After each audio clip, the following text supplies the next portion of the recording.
Holla ballers, what's going on? It's Preacher. And we're going to take a quick look as requested at all the Garrison stuff and the follower stuff. We're going to take a look at how to maximize this long-term and short-term, which is the very important aspect of your Garrison. Surely by now many of you have realized just how crucial your Garrison is to being absolutely badass early and late in the game. What we're actually aiming for is something like this, 4 available missions, but all our followers are busy and on missions that involve them. Which ones to activate and deactivate? As you can see, many deactivated, including some level 100s there, including my Nat Pagel. Sad times, Mr. Nat had to bite the bullet and go and sit in a corner and have a little cry. Poor old Nat. Oh well, decisions had to be made, got to be cutthroat in this business. So, let me first dispel a couple of rumours for those of you who have got your Garrison pretty sorted but are wondering about some little ins and outs. Firstly, workers assigned to work buildings, okay? You can obviously assign some followers in order to, with certain bonuses, to go into certain buildings and then have a chance to give you extra resources. Does their level count? Yes. Yes, it does. A lot of people are mixed up on this. Yes, it absolutely does. Basically, the follower has a chance to give you double resources. The way that works is you have a chance between level 90 and 100, and if you are 100, you are guaranteed to get double resources. Below that, it is a higher chance, but still a chance of not getting it. How do we always do this then? Do we just leave a follower in there? No!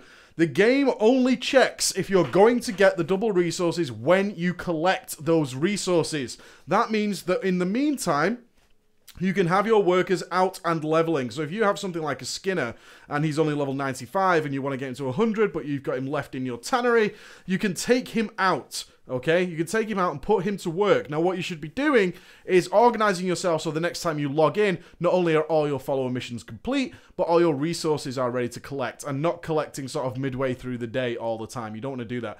You want to time it so whenever you last play, you send all your followers off on missions, everybody's happy, all your work orders are in. The next time you log in, you whip over to the architect's table, you stick your followers in their relevant buildings, then you go and collect your resources, take them out and send them on their busy way to get more levels and increase your chances. You can see I have nobody in my buildings. Nobody at all, because I'm not going to collect till tomorrow morning. They're all out doing missions, getting levels, getting me extra stuff, extra resources, extra gold, extra XP, and extra armor upgrades. That is how you want to work it, okay? Currently, as it stands, as we're recording this video, whether or not they will change it, I don't know. But right now, the game will only check if you get the double resources when you actually collect, and when you click on these boxes. So as you can see, I have various things to collect, but I'm not going to. I'm going to save it till tomorrow, till all my guys are back. So I hope that clears that little issue up for you, and gives you the solution as to how can you level guys to 100 in order to guarantee the double resources while having them working for you. That is how you do it. That should maximize your play. Now, in terms of trying to sort your followers out, this is pen and paper job, guys. Pen and paper all the way. There are 9 different traits which are the primary ones. As you know, there's some extra ones like the ability to have the mount, economist, planes runner, all this kind of stuff, all these extra shitty ones. Talon Slayer, Naturalist, whatever, but these are the main ones, yeah? The deadly minions, the threat counter, the counter spell, the powerful spell, and of course, group damage, all that kind of stuff. Those are the important ones. So you need to be maximizing that until you get a level 3 barracks and you have the option of an extra 5 followers.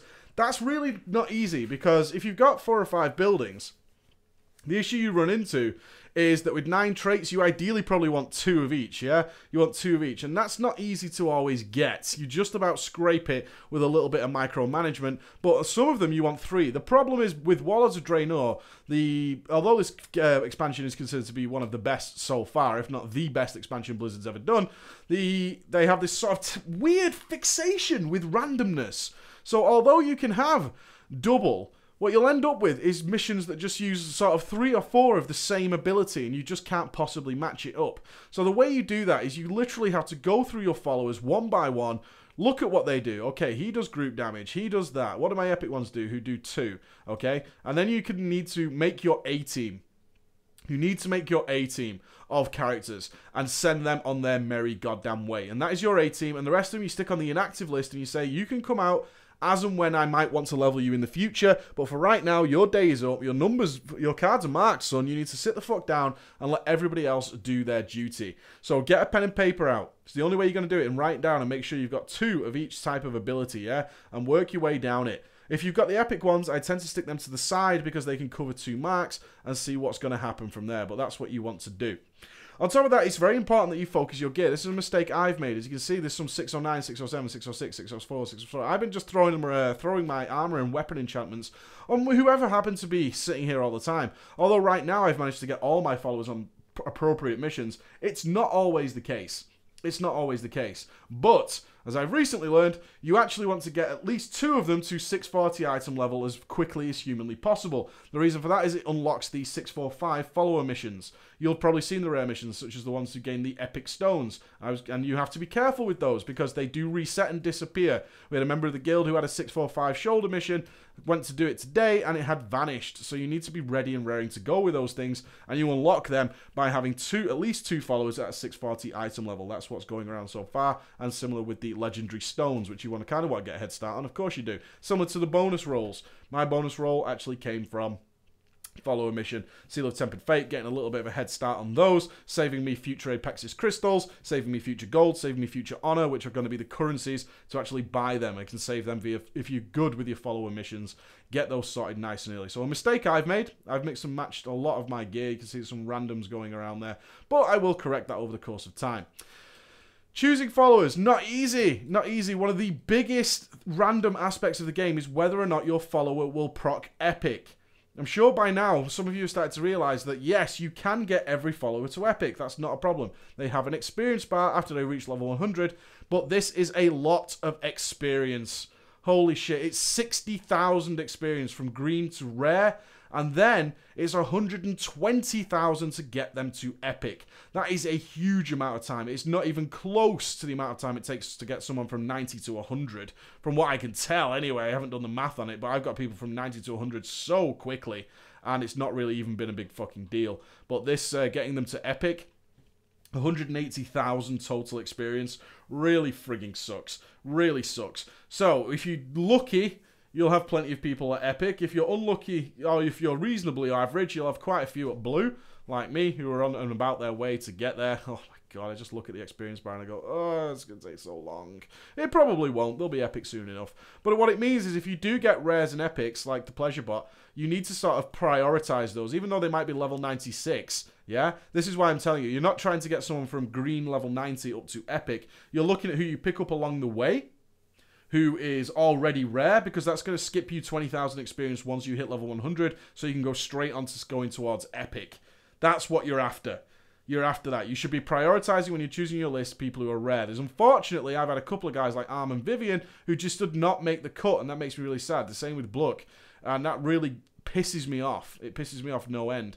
The fact that ultimately in deciding this, and they will come out, don't worry, they will come out of retirement once it reaches the stage of having the extra 5 followers, which I can unlock, but I'm missing, I don't know, 200 resources or something to upgrade my barracks, which I'll pick up in the next couple of days. But if you do get a blue or an epic, you should be prioritizing those, not just because they're purple, but purely because it will save you so much experience in the long term, yeah? You want to be saving that experience, you want to save that grind as much as possible. Unfortunately, with people like Soulbind Tulani, who was one of the only people I got with group damage, I had to bite the bullet and get that done. Similar with Goldmane's actually a Skinner. That's why he's out, okay? He's going to go somebody who goes in a building. He's my only Skinner, so he managed to save himself there, whereas unfortunately people like Arm, who had the same ability, got cut. So I had to make those kind of choices. This is what you'll need a pen and paper for, is to work out exactly who is good at what and making sure they're maximized for you. Alright, so that's this basic follower overview of how it should be. When it comes to your buildings, short-term, long-term, again, if you're just starting Warlords a bit late or you've just got into it, you have to make a decision about what's best for you. Surely by now, you've probably realized that having a gathering profession and a actual crafting profession is hugely beneficial in Warlords of Draenor, to the point where I'm considering re-rolling some of mine because they get so much extra benefit. So much extra benefit from being a gatherer and a crafter. You can get away without it with the mine and the herb garden, but it's far better to be able to do both. They synergize really well. So my long term was obviously a tannery and a barn, which is over there. They work really well, although my barn is prioritized really on Savage Feast for raiding. 100 stat food for the raid, gonna be pretty awesome. Then it's all about convenience in my eyes. It really is. War Mill, Dwarven Bunker, whatever you want to call it, the free extra stuff. That long term, I can buy these. I can buy my Seal of Temper Face. I won't have an issue doing it. But long term, the amount of resources on a weekly basis is going to save me just to get that for free. Worth. So worth. Long-term investment. I say long-term because, frankly, the transmog gear out of here is fucking garbage. I don't know if anyone else is a leather wearer, but looking at it, it just makes me so goddamn sad that I'm even collecting resources that would allow me to transmog this. But lol. And, of course, I guess is the DPS one. Looks like it was stitched together by my mother. And I don't particularly want two horns coming out of my penis. So, thanks for that. Amazing. Get lost. Goodbye. And so this building is completely useless to me. Serves no purpose other than trying to get it to level 3. Nothing else, nothing more. Absolute shit. Hope it dies. And that's a long-term plan, long-term investment, similar with anything else. There are buildings I'm going to knock down. I have a Scribe's Hut, as many of you probably do, and if you don't, it's well worth getting early in the game. Dark Moon cards are rapidly losing value because everybody made a Scribe's Hut to get their Dark Moon trinkets. Yeah, everybody wanted them, besides the fact that a lot of the stats are pretty garbage. Running theme in Warlords of Draenor. But they are very, very cool trinkets to get early on. This will be demolished on Saturday. Get rid of it. Don't want it. The guild has got all its cards. I have no interest in pursuing that. It's actually a total waste of resources for me. I'd rather send the herbs over to my alchemist. Knock it down. Storehouse. Thinking long term. Do I really need a bank in my garrison? No, I have a portal to Ashran. I also have my Hearthstone set in Ashran. So, no, it's no big deal. But over the course of the next, year and a half, 2 years we might be playing this game, that's going to save me so many hours and days of traveling backwards and forwards and Hearthstoning backwards and forwards just to have the building right here at my tippy toes. And I don't need anything else. Similar with a salvage yard. Anything that's giving you loot is well worth it. A lot of people focusing on the lumber mill. I would say the lumber mill is pretty short term. Reasonably short term, because very quickly you're going to be overflowing with resources. That's going to happen over the next month or so. You're going to have too many resources, don't need any more. Lumber mill, a bit of a waste of time until the next patch comes, which gives us, level 4 buildings more than likely. But until then, you're probably just going to be gathering resources and capping them out. It's probably worth just knocking that down and getting something a little bit more long term until that patch comes in. Things to consider. When do you make the switch? That's up to you. How much playtime do you have? That's generally the thing. These missions are Farmville, which means the more you're on, the more you're able to do, the quicker things happen. Other than that, you've got to be bearing in mind, when do you make the switch? Right now, it's about the time to switch over the Dark Moon cards. I would keep this around until the guild was happy. Now it's that time. I can get rid of it, get something that actually suits me. But long-term, short-term, you're going to be swapping buildings. It's going to happen. And at some point, I'm probably going to rebuild the lumber mill when those level 4 builds come. But right now, don't need it. Don't need it. It's going to be all passable in a month's time. Think about your choices. Have you built stuff that's just going to be short-term?